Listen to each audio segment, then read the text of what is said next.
Étape numéro 4 de la méthode d'autocorrection.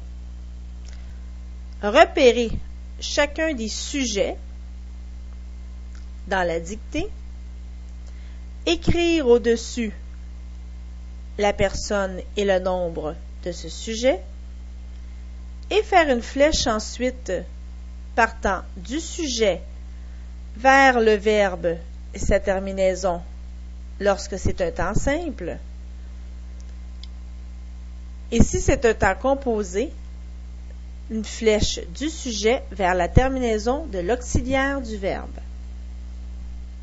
Par exemple, dans la première phrase, la famille Châtel avait été déshonorée et ruinée par un ancêtre tombé en disgrâce.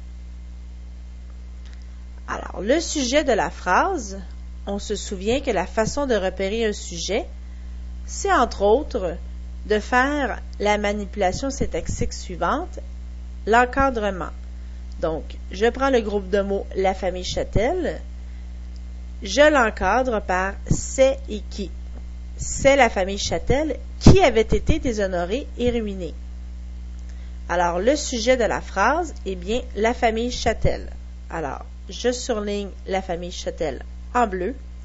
J'écris que c'est la troisième personne du singulier et je fais une flèche vers la terminaison de l'auxiliaire ici, avait, puisqu'il est formé avec un temps composé.